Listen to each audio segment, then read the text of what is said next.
Welcome to the Catalyst Sale Podcast. Whether you are a sales professional, not in sales, but interested in helping people solve problems, or a founder CEO who's looking to grow your business, you'll find practical tools, stories, and experience you can apply to your role. This is Mike Simmons. I'm the founder of Catalyst Sale. I'm excited to have Gaetano DiNardi on the podcast today. He's the Director of Demand Generation at Nextiva. Gaetano, thanks for joining me today. Thanks, Mike. Appreciate you having me, man. This is awesome. So we're going to date this a little bit, but you just published a video where you were down in Colombia and the video you recorded was all in Spanish. So I wanted to talk a little bit about getting outside of your comfort zone, testing ideas, pushing limits. What inspired you to record the video in Spanish, and what did you learn from your time down in Colombia? Yeah, man. So, in B2B marketing, what I have found is that the best marketers actually don't think like B2B marketers. They think like sometimes in the world of B2C, but they sometimes even think like musicians, like painters, like just content creators that are looking to make something awesome. And one thing that I have found in the world of, say, even testing landing pages is that there's only so many things that like are talked about in the world of landing page testing, for example. Change a button color here. Move this module up here. Test your headlines. A/B test this. It's really important, right? And these are all just sort of very generic style insights that anybody can do. But one thing we started doing at Nextiva was, really stepping outside the box. We started thinking, hey, who are our audience and what do they love? Well, we looked deep into the analytics and we saw that a lot of our audience is male and they love the show Shark Tank. That's one of their affinities. So we're like, why don't we figure out a way to test like some kind of Shark Tank thing on a conversion page? So we found this service called Cameo that you can actually get a celebrity to send you a shout out, or you can have a celebrity send a shout out to a customer. So we've used that to accelerate sales cycles and so forth. But one thing we did was we created a Mr. Wonderful landing page, and we sent, a subset of traffic to that page with Mr. Wonderful on it. And it's a video of him talking about how much he loves Nextiva. And we're seeing tremendous results with that. And that is the exact parallel of why it's important in life to, say, break your routine. Just like you have to break your routine in landing page testing, sometimes you have to break the everyday routine. And for so many people in America, that routine is, and I'm not saying it's a bad thing, but I'm just saying for people like me, it's good to refresh. But so many people in America have this routine of wake up, coffee, drive to work, check email, go through the meetings, this, that, before you know it, you're going back home. Dinner, hey, sweetie, hey, the kids are good. Yeah, how was your day? Beautiful, love you, right? Nothing wrong with that. But for me, what I have to do occasionally is I have to go somewhere like Colombia, and I have to be in unknown territory, and I have to push myself to the limits, because it just always reminds me in life that whether it's business, personal, whatever, you have to step outside your comfort zone. So for me, going to Medellin, staying there for 2 weeks, nobody there speaks English. I don't know where to go for food. Where's the supermarkets? All these things, right? Like, it's just, wow. Now all of a sudden I have to figure everything out from scratch. And it's like, it's a brand new experience, but it forces you to, be comfortable with being uncomfortable. So that's why I did that. So when you describe this, one of the first things that comes to mind for me is getting comfortable asking people for help. Did you find that people were willing to help you if you were willing to test new things or try new things? Yeah, 100%. I mean, in the business world, it's like, first of all, I have to explain why it's a good idea to test, Mr. Wonderful on a landing page. It's really not that different from going to Colombia and asking somebody, hey, where do I go get something to eat? Like, even if I Google it, a million things are going to come up that I don't know. What's actually good? So you have to know how to say that. You have to be comfortable going up to a stranger. They can tell right away you're not a local, so they're disarmed, right? They're not threatened by foreigners. They welcome foreigners because they know we're going to obviously inject cash into their economy, and we're not there to cause trouble. But it's the same kind of thing. Like you said, you do have to be somewhat comfortable with going up to someone that you've never met before, don't speak the same language, and you have to ask them, where can I go to find the best bandeja paisa, for example, which is the national Colombian dish. So that's probably what I would say there. Well, and you can, like, I think one of the mistakes a lot of people make is they will try too hard to act like an expert. And, as you go through this process of learning, even learning a language or getting involved in, or being in a country that you're not familiar with, knowing some common phrases like, ¿Dónde está el baño? or being able to ask those questions or ask for a cerveza or ask for comida are people who will help you. They'll see you starting to go through this. And think about that in the context of working with your customers.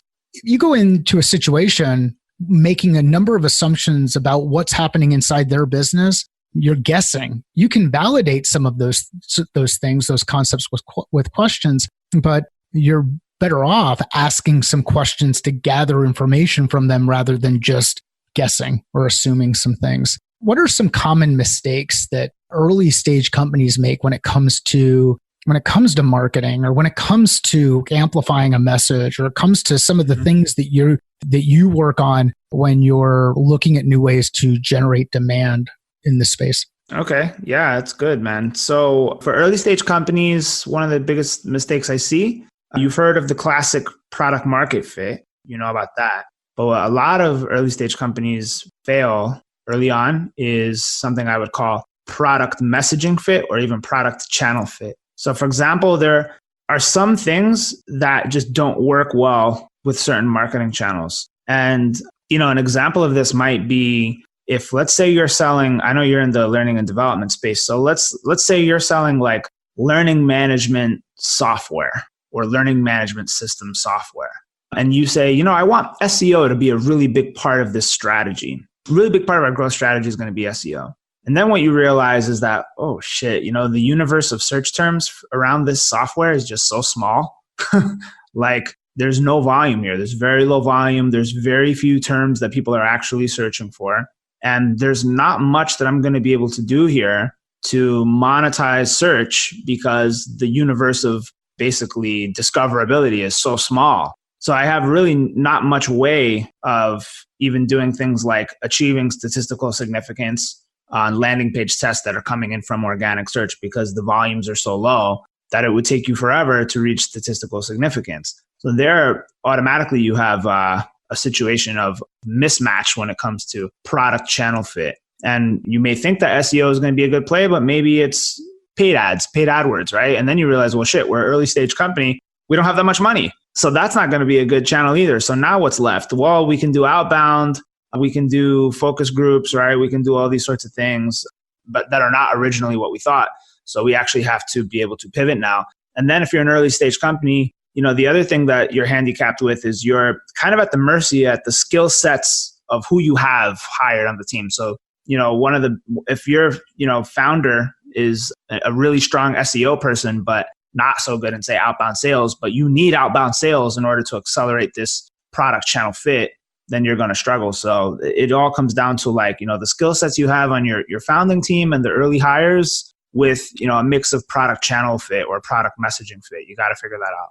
So where does specialization come into play here? I think specialization is really important. And, if it's from the beginning, let's say back to the, founder example, let's say a founder is really good at outbound sales, but you're starting a company that's going to be a highly transactional inbound model. Well, then you're kind of fucked because you don't have anybody, you don't have anybody that knows how to do that. So you have to partner with somebody that knows how to do that, or find somebody that's relatively inexpensive or that you're willing to give up a portion of the company for, that's able to align back to, the route to market that you want to take this product. So I think specialization from the very get-go is important, but it's even more important later on down the road. Like, even me right now, I manage a team of 8 people full time. I would never hire a generalist.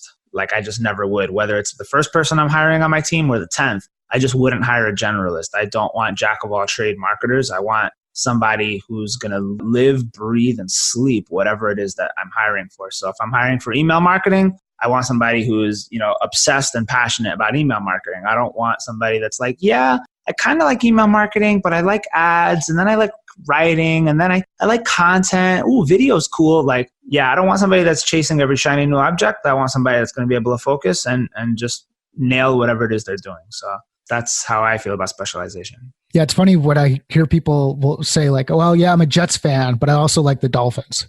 Doesn't happen. Yeah, that doesn't quite work.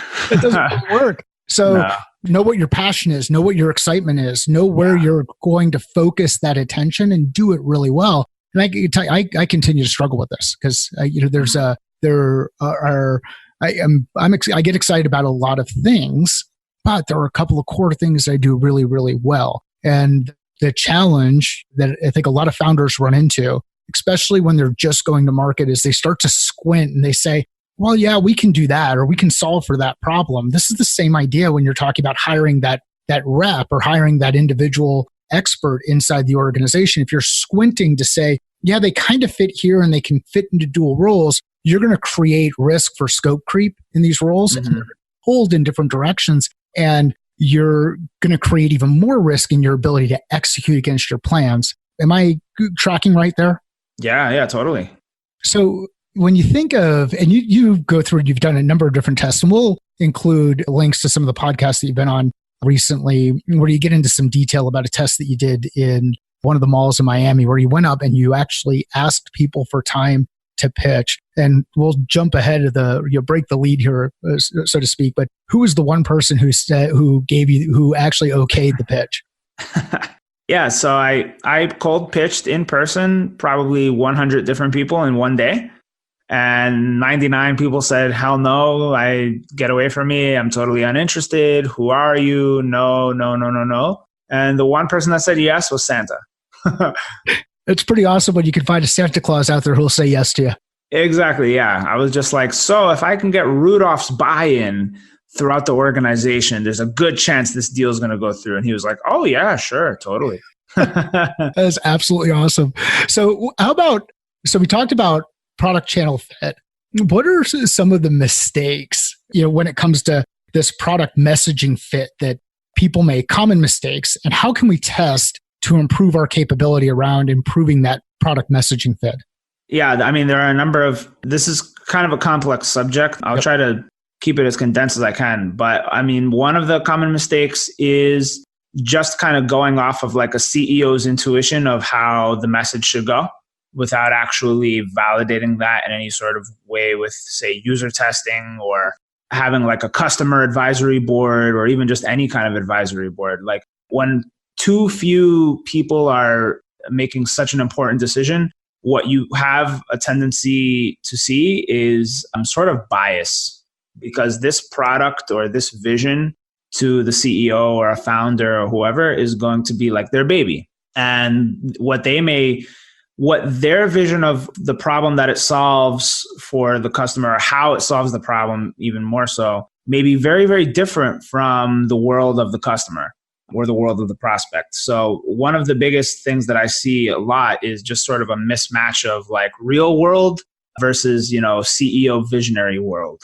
So that to me is probably the biggest. And then probably even beyond that is, say, when product marketers do the same thing, they don't go deep enough into the insights. And there's a framework to follow around all this. If you really want to nail this, there's a framework to follow called jobs to be done, where essentially the key takeaway is that every person hires your software to do a job for them. Yep. And the most basic way that this has ever been communicated was with an example from a Harvard Business School professor who broke this down in terms of milkshakes. And what this Harvard Business School professor did was he actually conducted a study with one of the largest fast food companies in America to try to figure out how to increase milkshake sales. So there was a number of hypotheses, like what they need to do to sell more milkshakes. So they had a couple of different focus groups, and they're like, what would you hire this milkshake to do for you? When you hire this milkshake, what job are you hiring this milkshake to do? And, they had a number of different hypotheses. Well, we need to have more creamier milkshakes, more flavors, bigger sizes. And it was actually none of that. Cheaper, more expensive, higher perception of value by saying that we use better ingredients. None of that stuff improved milkshake sales whatsoever. What did improve milkshake sales was when they drilled really deep into the problem, and they figured out that the real reason people were actually buying those milkshakes was because they needed something that wasn't going to get messy in the car while they were driving. So they changed the messaging to reflect all of that. And then they saw milkshake sales go up. So when they drilled down deep into the problem, what they realized was it wasn't McDonald's milkshake versus Burger King milkshakes. It was milkshakes versus, like, say, burgers or sandwiches. Too messy. banana. What are you going to do with the peel? You got to throw it somewhere. All these things. And really, it was just the milkshake is perfect because it fits in the cup holder. It doesn't get messy. It satisfies you on long drives. It tastes good, not too expensive, and all these things, kind of pointing back to, hey, I'm in the car and I need something that's fast and not messy. That was the real reason why. So software, you can drive this example right back to software. There's always like a much deeper reason why they will hire the software to do a job, and you have to figure out what that job is. Yeah, and I think it's really interesting to go through and talk about it in the context of milkshakes because it does apply. It's there are these questions that you can ask to get to the root of the problem where a lot of us on the sales side or when we're selling our product, we think, well, if I just talk about feature functionality, then the person on the other end is going to get it. And they'd be crazy not to buy this thing. And the reality is they don't care. Like what they care about is, am I going to make a mess in the car? Or they want to avoid making that mess in the car. So what are some ways that we can get a better understanding of the problems that exist out there within our customer base? And how far do we have to go along the lines of conducting the research before we have information that's actually actionable? Yeah. Well, I mean, you have to start at the end. You have to start at future state, actually. Yep. So the best example I can give you is think about how weight loss products and fitness products actually market themselves. You don't see, the weight companies that produce like gym equipment. You don't see them saying, hey, our handlebars on our dumbbells are the most rigid handlebars. When you grab them, it's going to feel really good in your hand, right? They don't say shit like that. What they say is, look at that sexy summer bod that you're going to have. And then they show people that look good and, oh, you get that dream girl you always imagined and dreamed of and all this stuff, and you're going to feel good and look good. And they actually don't talk about the product at all. Yep. All they talk about is the end state. So this is another thing that, B2B could do a lot better, but they don't because they, for some reason in B2B, they just love talking about omni-channel this and digital transformation that. And you start hearing all these ridiculous things. Like if you just thought about how weight loss companies and fitness machine equipment companies did their marketing, you would just be way better because you would do it like them. Even Corona, they're not selling you, the flavor of Corona. Corona actually doesn't taste that great. But if you think about what it sells you, your feet in the sand on a sunny day with the wind blowing and the beach. Oh man, now that is marketing. It's pretty awesome stuff because what you're talking about, or at least what I'm hearing as you go through this, is this vision of a better tomorrow, this transition from where you are to this desired state, this ability to start to kind of think about it intuitively about what's it going to feel like when I'm in this environment. How does storytelling play into all of this? It's huge, man. I mean, sales, that's why sales and marketing now are one and the same. I don't believe that they're these separate channels. Storytelling is a huge component of it. And, really, I think people even get a little bit misled when they hear the word storytelling. They hear that they kind of default to this idea that it has to be a long thing with like a beginning, a middle, and end. That's actually not true. What actually has to happen with storytelling is you have to be able to just kind of allow the person to visualize where you're taking them. Like, you want to have that future state, current state, and fill in the gap sort of. That's how I would say the story should be. Like beginning of story, current state, gap, middle, and then future state, the end. That's the same thing as storytelling. So if you're not drawing the roadmap of current to future, how they get there, what that future looks like, if you're not closing the gap there, you're not going to win. And then there's a big, I think, misconception too with, say, symptoms and actual problems. Like things that are symptoms are not actually problems. There's leading and lagging indicators. An actual problem is like, we have a 20% yearly churn on our sales team. That's a problem. A symptom of that might be, our sales reps are unhappy. So when you're in a discovery call and you try to get to the bottom of some things, it's like, they're unhappy. And then, you have to go deeper. And what is that actually doing? Well, then they complain a lot. Okay, great. They're not in the CRM updating their accounts enough. Okay, great. But then what is the outcome? What is the actual problem? Oh, churn. Okay, now we have the answer. So even the ability to drill deep into what the actual end problem is that you're trying to solve is another big part of the storytelling because you actually uncover what it is they're trying to solve. Yeah. And how much of that uncovering can you do if you're talking? You can't do that much. You have to listen way more than you're talking. Yeah. So you have to master the art and science of question asking, but you also have to master the art and science of listening as well. Yeah. So I would imagine that you get pitched periodically. I mean, you're on the demand gen side, you've got a team of people. People are probably coming up with all different sorts of ways. Heck, I get people who come up to me and want to talk about how they can help me with sales process. So I mean, LinkedIn is a cesspool of outreach that happens right after someone connects with you. But we might get into that if we've got time. But what are some of the most common mistakes that people make when they're pitching you? Or, excuse me, two questions, because I think you'll be able to build on it. What are the common mistakes they make when they're pitching you? And what do really good people do when it comes to managing a discovery call well? Okay. Well, the first one is fairly obvious. It's using marketing automation to do sales. I mean, that just doesn't work. Yeah, I mean, there's no way I can put it other than that. I mean, why doesn't that work?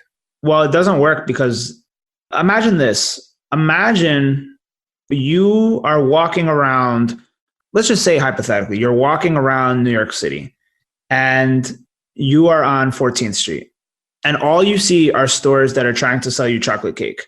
Every single store is trying to sell you chocolate cake.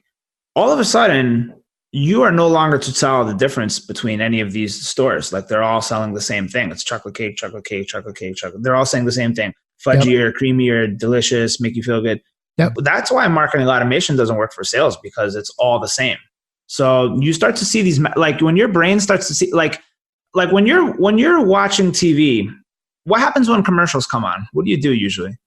I usually look at my phone. Usually look at your phone, right? Or if it's DVR'd, I hit fast forward. Fast forward, right? When an ad pops up on when you're reading a Forbes article, it's the same shit, man. You exit out or you ignore it, like because your brain has been programmed to just say, "Oh, I hate this. I have to." So marketing automation for sales is the same thing. I get probably dozens of those a week, so I see them so much that like my brain just automatically just deletes them. So that's why that doesn't work. In fact, the best cold email I got this year was the exact opposite of that. It was somebody who actually knew a pain that I have, a real pain. They hit me on all channels, Instagram DM. I was shocked at that. Wow. Tagged me on Twitter, tagged me on LinkedIn, cold emailed me, and also text messaged me. So this person knew that I had received their message, and they also had done a fair bit of research on me personally. A little classic ego bait never hurt. Listened to some of my music, right? Saw some things that I had talked about in podcasts and referenced that, which I thought was impressive. And then had a very strong value prop at the end. So it was a really good tailored approach. So that is what's going to work in 2019 and beyond. I think everyone knows that. They just have to do it. Yeah, it's work. Just like you said. It's work. We know what to do. It's like you talk about the fitness stuff. We know what to do. It's just a matter of actually going out and doing it. And there are no shortcuts. There are no quick fixes. They're good process, though. There's good methods that you can apply. What are some good methods that come to mind for you above and beyond a lot of the items that we've talked about so far? Are there any other good methods that you'd like to share with the audience? Yeah. I mean, in terms of prospecting, I don't have any magical secrets that are going to revolutionize the way people prospect. I think outside of the ones I've said, another one that works well is the show me, you know me approach. So if you can get a warm intro from someone, I think that's a fairly obvious tactic, but it just skips a lot of the bullshit. If somebody can vouch for you, then great. But cold, you just have to, like you said, it's blocking and tackling. You have to just do the work. There's no way around it. You hit on a number of different items, and we're going to just wrap up. I want to give some time for people to know where to find you, where they can keep track. Before we get to that, you mentioned music and you mentioned creativity, and I know you've discussed some of this before as well. How can you apply creative process to business, whether it's creative process from the standpoint of writing music, performing, painting, drawing? How do you connect the dots between creative process and application to business? Yeah. Well, there's a number of ways to do it. I'll take the music for example. You can start with a formula. So for example, let's say we're talking about content marketing. Yep. There are certain formulas that just work with content marketing. And you can start with any kind of those frameworks that just work well, whether it's question-based content, whether it's listicle style format, video with a story to go along with it. There are formulas. Just like in the world of music making, there are formulas that you can follow of other hit records that have gone viral. This many bars in the verse, this many bars in the chorus, this chord structure, this tempo. They all have the same kind of tempo and chord structure. Yep. So you can follow that. That's one way you can parallel it. Another way to do it, and this is one of my favorite things to do, is just get a bunch of people in a room and just start the conversation with, guys, let's think of the most wacky, outside the box, non-B2B, non-safe shit we can think of. In fact, I want you to have the mindset of, if we do this, HR will be pissed. That's awesome. Yep. So it's like, classic brainstorming, but you just preface it with saying like, let's go balls to the wall crazy here. A lot of companies don't do that. They say, let's brainstorm, but let's keep it within the confines of brand, and let's be on brand, and let's be safe. Or let's look what other people are doing and maybe copy them. Ooh, look what HubSpot did with this. Look at what this company did with that. With me, I like to say, let's go wacky off the wall, and let's not look at what other B2B companies do. Let's look at B2C companies. Let's look at examples from, say, Red Bull, where, this is kind of wacky and extreme, but where they dived off the moon. The guy, he did like a space dive. Like, yep, right. We obviously can't do that, but you'd be surprised how many good ideas are born from, let's just go wacky and outside the box and think wild here, outside of the confines of being on brand and within the realm of things that HR would find acceptable. Well, considering your video around fuck spreadsheets, I figured guys could be really off the wall and jump off the moon. Like, you make it happen, man. Yeah, we've got more shit coming, man. The fuck spreadsheets one was good. We have more coming. So we just try to be fun and not B2B and not boring. Awesome. So let's talk about that. Where can people find out more about what you're working on, what's going on with Nextiva, and get connected with you? Sure, man. Of course, you can go to nextiva.com. Check us out there. If you want to hit me up personally, just go to LinkedIn. That's Gaetano DiNardi. You'll find me there. Or you can just go to my personal website as well, officialgaetano.com. Gaetano, thanks for joining the podcast. That was an awesome discussion. Check out the work he's doing both in the music space and with Nextiva. His direct and always testing approach is something I really appreciate.